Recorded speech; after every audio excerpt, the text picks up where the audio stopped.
Hi guys, I haven't really been on an uploading streak like I've usually been in, or at least I don't feel like it. I go to like record videos and I stop halfway through or something because I just don't like the way things are sounding. And honestly guys, the month of June in particular is a hard month for me.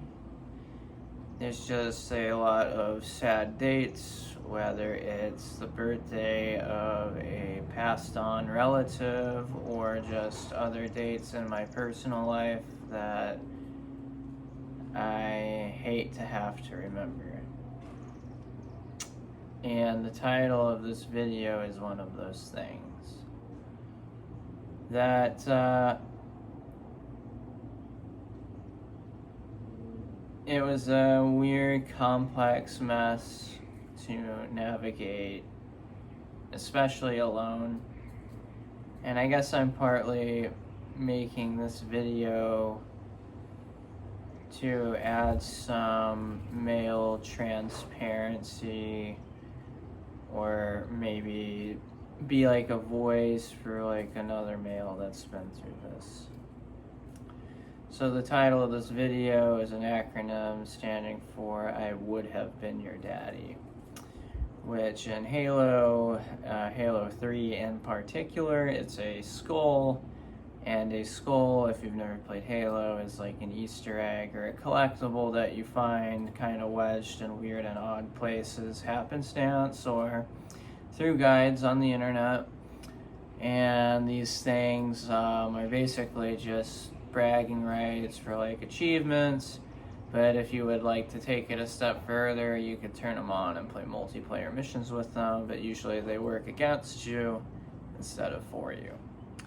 Now that we have that out of the way, I would have been your daddy.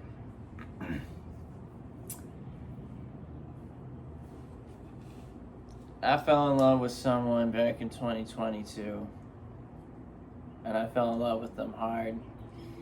And we were moving really fast, really passionate and really fast, and not with a very established and stable groundwork yet, you know. And of course, eventually I kept repeatedly making a very irresponsible decision, and me and my ex ended up finding out we were pregnant, right? I remember it was the 17th of June, 2022. My ex and I were having breakfast on the porch, and they they're talking about like, like I haven't had my period, and I'm like, yeah, I've been thinking, I've noticed that, and I basically told my ex, like, I think you're carrying our child right now. And they're like, really? And I was like, yeah, we might want to invest in some pregnancy tests. So, we got those, and we did that. And wouldn't you know, those two fucking lines were crystal clear. Like, there was no room for ambiguity, I mean. Like, that was a definitive, like, yeah, you are motherfucking pregnant. And, honestly, like, I was pretty excited. And I think we were pretty excited, but we were also pretty scared because we didn't plan this. And honestly, we were operating under the premise that we probably couldn't get pregnant because of a certain, like, condition. But that turned out to be very much untrue. And, that was in motion.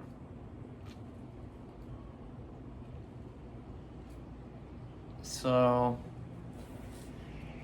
we did everything out of state in case we decided we weren't ready, if you catch my drift. But pretty much as soon as we found out the Roe v. Wade decision got overturned in the United States, and we panicked and pretty much decided, like, at this point it would probably be best just to terminate said pregnancy. So we did everything in a rather large city, far away. And we found out that we were 5 weeks pregnant. And we kept having these dreams that it was going to be like a redheaded male that basically like looked at like me and had like the same type of hair as me, but it was just like a redhead. And so we just had this parental knowing, as they like to call it, that we were going to have a son, and we decided on the name Theodore.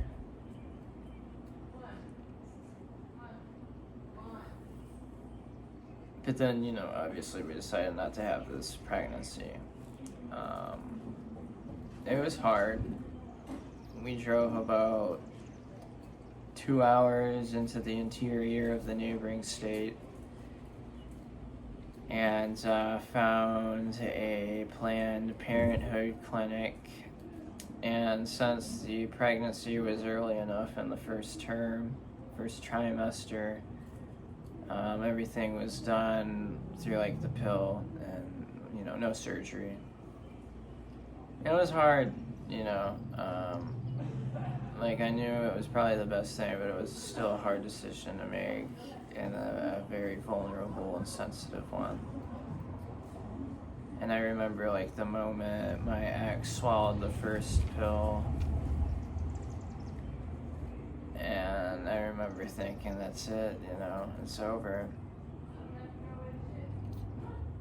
And then they said, you know, check for like intense bleeding like within the next 12 hours.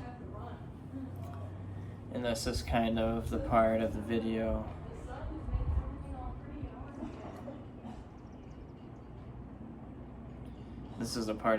where things start kind of taking a turn for the worst. And this is where this whole experience becomes like the worst experience I've had in my life, you know.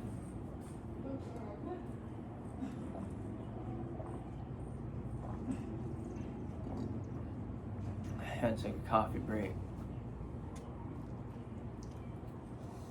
So I wake up and it's like 3 in the morning the following day. And my ex is kind of rolling around awake, and I'm like, hey, what's up, are you okay? And they're like, I think it's like starting.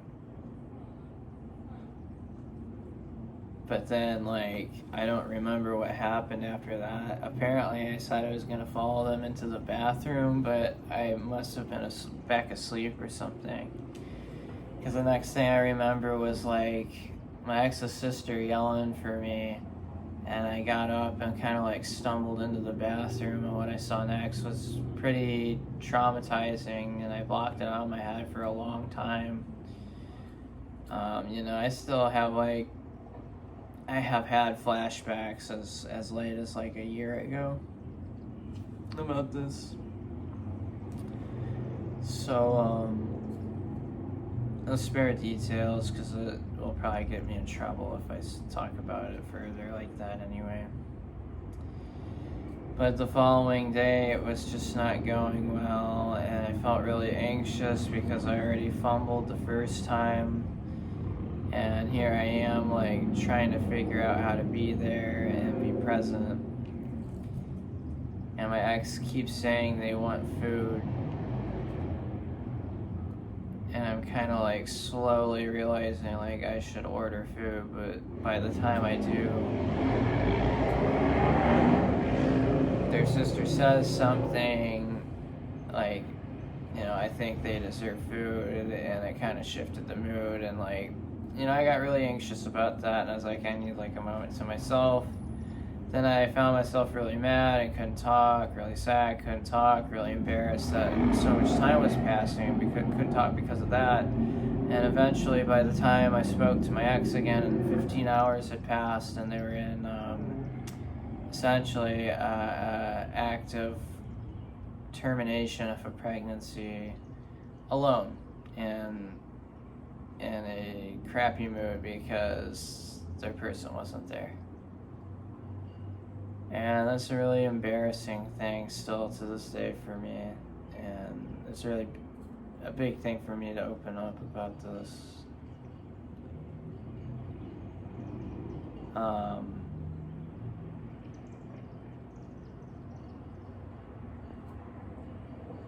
I just remember pretty much thinking like our relationship was going to be over at that point. And I didn't really know what to do, so I just sat in my car on like a summer night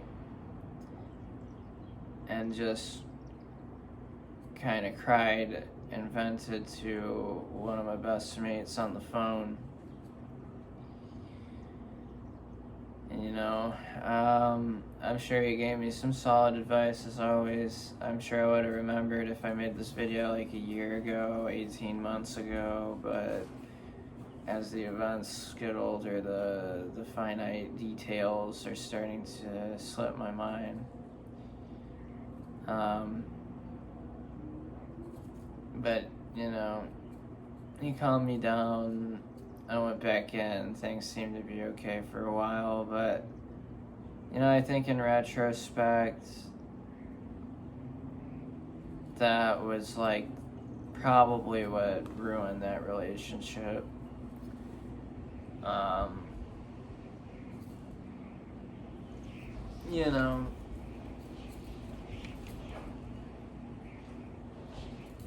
didn't really feel it till that November after we'd been broken up for so many months, and that's only because when they'd sent an Instagram text to my friend, they had basically said I was insinuating that I was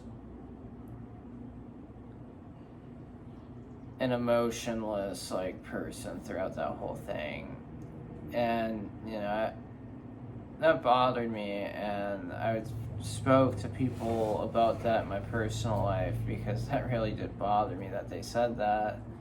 And everybody's response was everybody processes everything differently.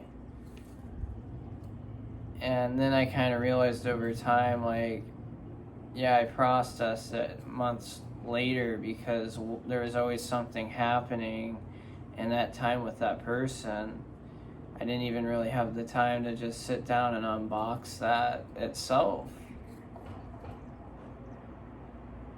So I've said in previous videos, by the time I moved here, I had a whole backlog of things that I had to work on and work through.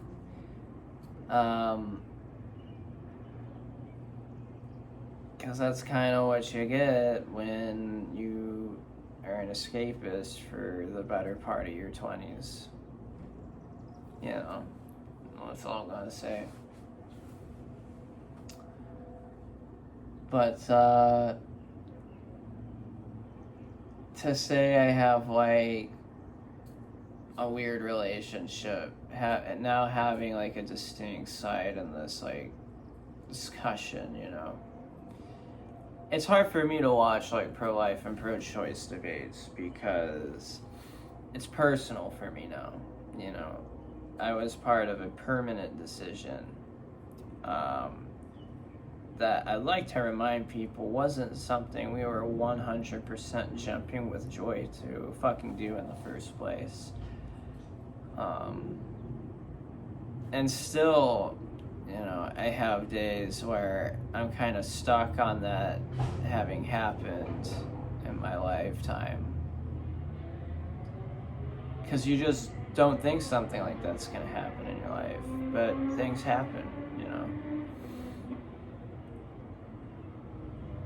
Or I live in the Midwest, so every time I pass a billboard and it's some anti-pro-choice or, you know, a pro-life billboard, it's just like, God, gross, you know, give me a break. You don't know my life. Stop talking about me. And it's hard to like watch like media on that topic. Like, I probably will never talk about that topic again or engage in a debate, especially because I will probably be very you know, it'll be emotionally charged for me. It's a weird thing because like I didn't think about it at all from the day it happened until like November of that same year.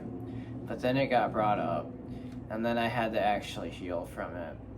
And I actually remember being upset for a while that I got so close to getting everything I wanted in life to get it all stripped away from me in a short amount of time. And part of that was I was always really interested in becoming a father on and off through my 20s. And I finally had a real chance to be one, but it just, you know, it didn't happen. But,